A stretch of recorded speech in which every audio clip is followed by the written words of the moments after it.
नमस्कार दोस्तों, स्वागत है आपका हमारे चैनल पर।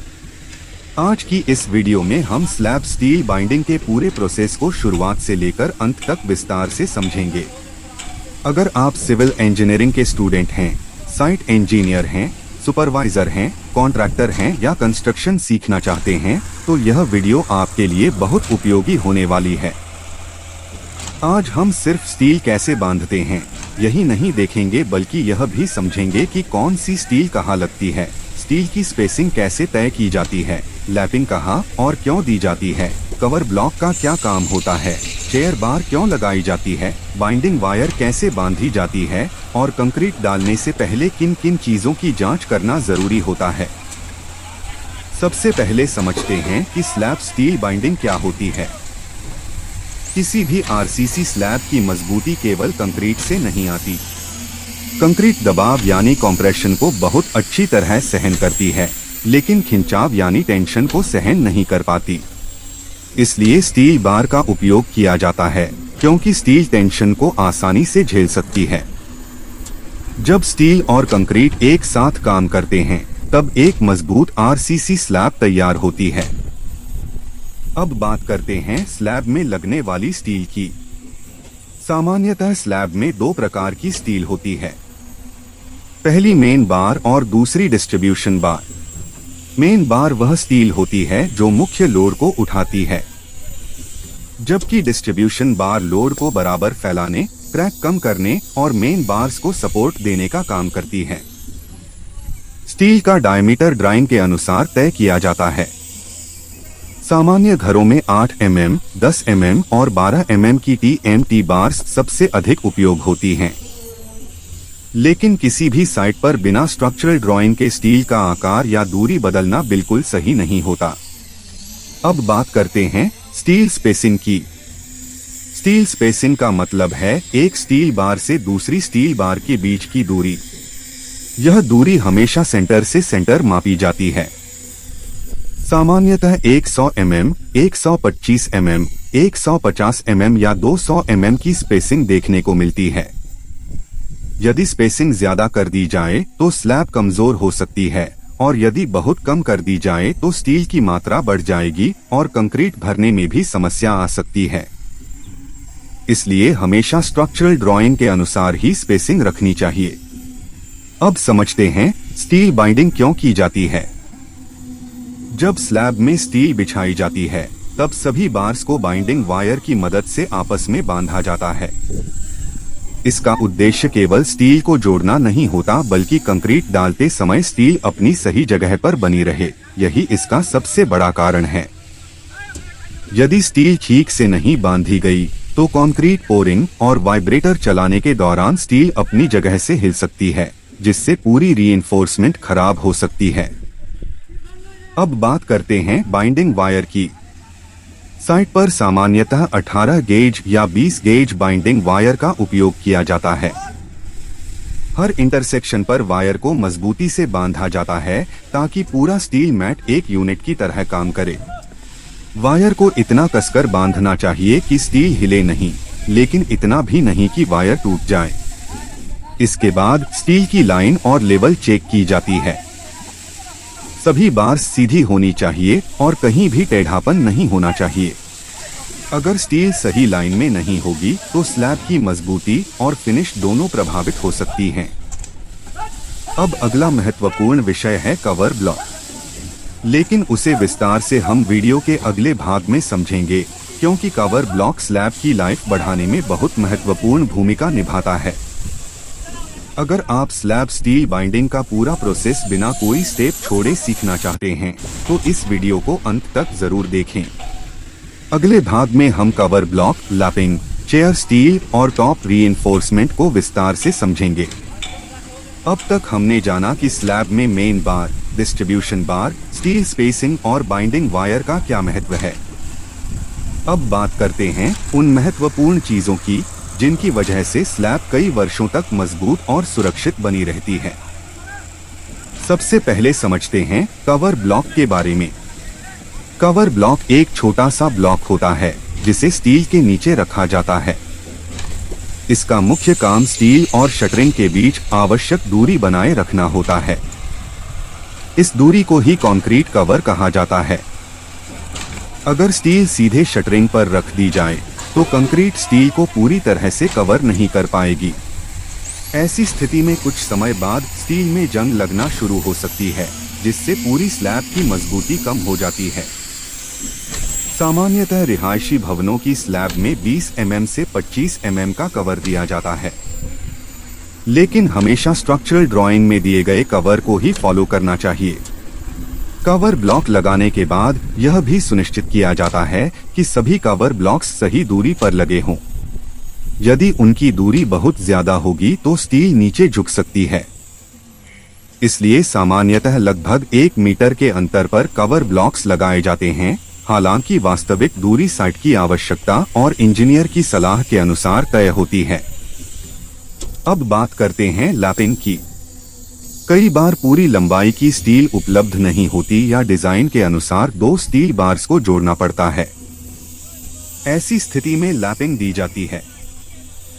लैपिंग का अर्थ है 2 स्टील बार्स को एक निश्चित लंबाई तक ओवरलैप करके जोड़ना, ताकि दोनों बार्स मिलकर एक ही बार की तरह काम करें। लैपिंग की लंबाई हमेशा स्टील के डायमीटर पर निर्भर करती है। सामान्यतः टेंशन जोन में 50 डी और कॉम्प्रेशन जोन में 40 डी तक की लैप लेंथ उपयोग की जाती है। यहाँ डी का मतलब स्टील का डायामीटर है।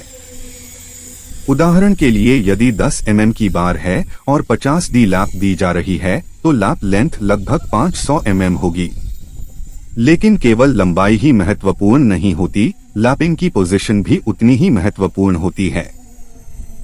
कभी भी सभी बार्स की लैपिंग एक ही जगह पर नहीं करनी चाहिए। यदि ऐसा किया जाए तो उस स्थान पर स्लैब कमजोर हो सकती है। इसलिए लैप्स को हमेशा अलग अलग स्थानों पर रखा जाता है, जिसे स्टैगर्ड लैपिंग कहा जाता है। इससे पूरी स्लैब में ताकत समान रूप से बनी रहती है। अब बात करते हैं चेयर स्टील की। चेयर स्टील का काम बॉटम स्टील और टॉप स्टील के बीच आवश्यक दूरी बनाए रखना होता है। जब ऊपर की रीइंफोर्समेंट बिछाई जाती है तब चेयर स्टील उसे नीचे बैठने से रोकती है। यदि चेयर स्टील नहीं लगाई जाए तो कंक्रीट डालते समय टॉप स्टील नीचे दब सकती है और पूरी रीइंफोर्समेंट की पोजीशन बदल सकती है। चेयर स्टील सामान्यतः 8 mm, 10 mm या डिजाइन के अनुसार बनाई जाती है। इसकी हाइट स्लैब की मोटाई के अनुसार तय होती है। चेयर स्टील को भी उचित दूरी पर लगाया जाता है ताकि ऊपर की पूरी स्टील मजबूत सपोर्ट पर टिकी रहे। अब बात करते हैं टॉप रीइंफोर्समेंट की। जहां बीम के ऊपर नेगेटिव मोमेंट आता है वहां अतिरिक्त टॉप बार्स दी जाती हैं। इन बार्स का काम बीम के ऊपर बनने वाले टेंशन को संभालना होता है। इसी कारण बीम के ऊपर अतिरिक्त स्टील दिखाई देती है। इसे किसी भी स्थिति में हटाना या कम करना नहीं चाहिए। कंक्रीट डालने से पहले सभी top bars, chair steel, cover blocks और लैपिंग को एक बार अच्छी तरह चेक किया जाता है ताकि बाद में कोई समस्या न आए। अगले भाग में हम beam connection, electrical conduit, binding technique, steel checking, common mistakes और फाइनल इंस्पेक्शन को विस्तार से समझेंगे। यही वे बातें हैं जो एक साधारण और एक बेहतरीन स्लैब स्टील बाइंडिंग के बीच का अंतर तय करती हैं। अब तक हमने कवर ब्लॉक, लैपिंग और चेयर स्टील के बारे में विस्तार से समझा। अब जानते हैं कि कंक्रीट डालने से पहले कौन कौन सी महत्वपूर्ण जांच करनी चाहिए और साइट पर किन गलतियों से बचना चाहिए। सबसे पहले बात करते हैं बीम और स्लैब कनेक्शन की। किसी भी आरसीसी स्ट्रक्चर में बीम और स्लैब एक साथ मिलकर काम करते हैं। इसलिए स्लैब की सभी मेन बार्स को बीम के अंदर सही डेवलपमेंट लेंथ तक ले जाना बहुत जरूरी होता है। यदि स्टील बीम के अंदर पर्याप्त लंबाई तक नहीं जाएगी तो लोड सही तरीके से ट्रांसफर नहीं होगा और भविष्य में क्रैक्स आने की संभावना बढ़ सकती है। अब बात करते हैं इलेक्ट्रिकल कॉन्ड्यूइट की। आज लगभग हर स्लैब में इलेक्ट्रिकल पाइप्स डाली जाती हैं। ये पाइप्स हमेशा स्टील बाइंडिंग पूरी होने के बाद और कंक्रीट डालने से पहले लगाई जाती हैं। ध्यान रखें कि कंड्यूइट पाइप की वजह से स्टील बार को कभी भी काटना या हटाना नहीं चाहिए। यदि पाइप किसी बार के रास्ते में आ रही हो तो उसका राउट बदला जाता है, स्टील नहीं। इसके बाद सभी इलेक्ट्रिकल बॉक्सेस, फैन बॉक्स और जंक्शन बॉक्स की पोजीशन ड्राइंग के अनुसार चेक की जाती है। अब बात करते हैं बाइंडिंग टेक्निक की।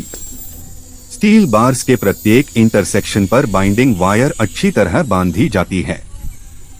जहां अधिक लोड होता है वहां लगभग हर जंक्शन पर बाइंडिंग की जाती है, जबकि सामान्य स्थानों पर आवश्यकतानुसार बाइंडिंग की जाती है। बाइंडिंग इतनी मजबूत होनी चाहिए कि कंक्रीट डालते समय स्टील अपनी पोजीशन से न हिले। अब समझते हैं स्टील इंस्पेक्शन के बारे में। कंक्रीट डालने से पहले साइट इंजीनियर या सुपरवाइजर पूरी रीइंफोर्समेंट की जांच करता है। इस दौरान निम्नलिखित बातें देखी जाती हैं। क्या स्टील का डायामीटर ड्राइंग के अनुसार है? क्या स्टील की स्पेसिंग सही है? क्या लैपिंग सही पोजीशन पर दी गई है? क्या लैप लेंथ पर्याप्त है? क्या कवर ब्लॉक सही जगह पर लगे हैं? क्या चेयर स्टील पर्याप्त संख्या में लगी है? क्या सभी बाइंडिंग मजबूत है? क्या कोई स्टील बार मुड़ी हुई या डैमेज तो नहीं है? क्या बीम और स्लैब की रीइंफोर्समेंट सही तरीके से जुड़ी हुई है? यदि इनमें कोई कमी मिलती है तो कंक्रीट डालने से पहले ही उसे ठीक किया जाता है। अब जानते हैं साइट पर होने वाली सामान्य गलतियां। सबसे पहली गलती होती है कवर ब्लॉक न लगाना या टूटे हुए कवर ब्लॉक का उपयोग करना। दूसरी गलती होती है सभी स्टील बार्स की लैपिंग एक ही स्थान पर देना। तीसरी गलती होती है स्टील की स्पेसिंग बदल देना। चौथी गलती होती है चेयर स्टील कम लगाना, जिससे टॉप स्टील नीचे बैठ जाती है। पांचवी गलती होती है लूज बाइंडिंग करना, जिससे वाइब्रेटर चलने पर स्टील अपनी जगह से हिल जाती है। छठी गलती होती है स्टील पर मिट्टी, ग्रीस या मोटी जंग लगी होने के बावजूद कंक्रीट डाल देना। इससे स्टील और कंक्रीट की बॉन्डिंग कमजोर हो सकती है। याद रखें, अच्छी रीइंफोर्समेंट केवल ज्यादा स्टील लगाने से नहीं बनती, बल्कि सही जगह, सही दूरी और सही तरीके से स्टील लगाने से बनती है।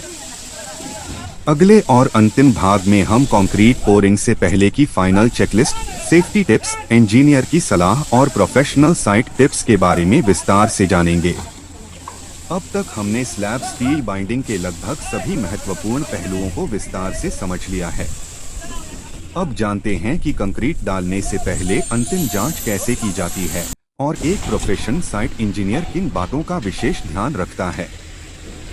कंक्रीट पोरिंग शुरू होने से पहले पूरी रीइंफोर्समेंट की फाइनल इंस्पेक्शन की जाती है।